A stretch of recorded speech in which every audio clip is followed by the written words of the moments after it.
Friday, and it was a short week too. So you know I'm super excited to get into this weekend. But we're here to talk about the 5 love languages. So if you missed last week we talked about words of affirmation. Oh, how rude of me. Let me introduce myself.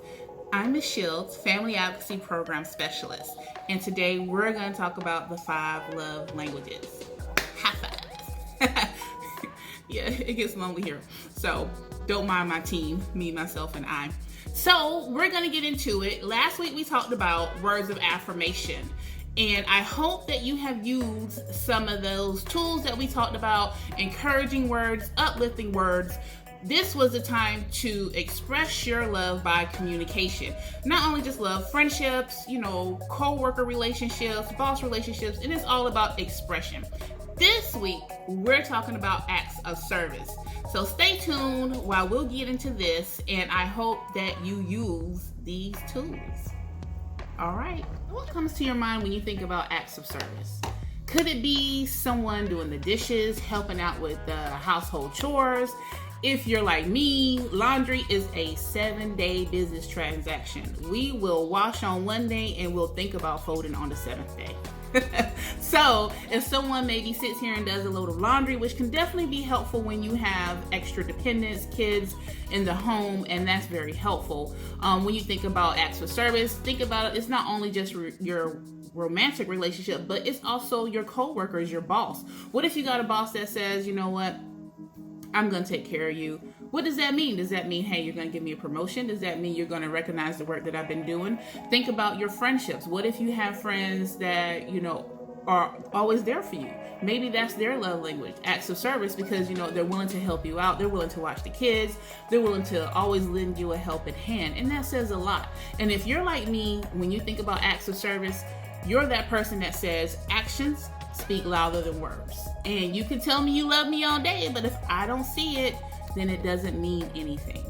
And so that's also important for my single people. When you're out there dating, even though acts of service may not be your love language, but do take that in consideration. Somebody can tell you they love you all day, but if their actions don't back that up, that says a lot.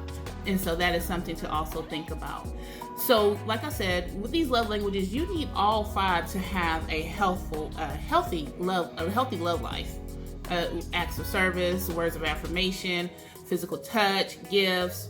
I feel like I'm missing one more. Tell me, man, they're working me hard. But I'll get to it. It'll come back to my mind. But you need all those love languages to have a healthy love language. But when it comes to yours, you got to think of it like baking the cake. You got the flour, you got the eggs, you got the water, you got the oil. But that 5th love language, which is your love language, is like the icing on the top, man. That ooh, especially if it's that cream cheese icing. Ooh, we ain't talking about diets right now. But that's how you have to think about the love languages. So when yours is acts of service, think about that and think about how you can incorporate that into your week next week with doing little things here that say I love you or I care about you to your friends, to your coworkers. Even if we're teleworking right now, you can do an acts of service to your coworker. Maybe pick up something that they're struggling with. When it comes to your significant other, you could help out more around the house.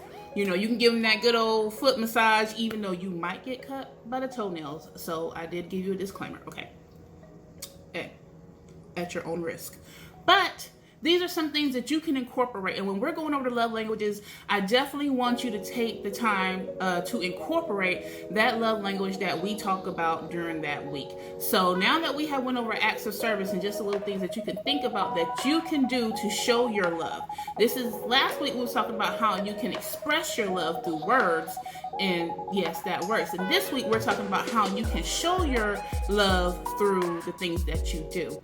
And so I look forward to hearing about it. If you want to leave a comment or whatnot, we're gonna, maybe go over it and look at it, but incorporate that into your week and have a great weekend. Stay safe. And hey, I look forward to seeing you next week. Take care.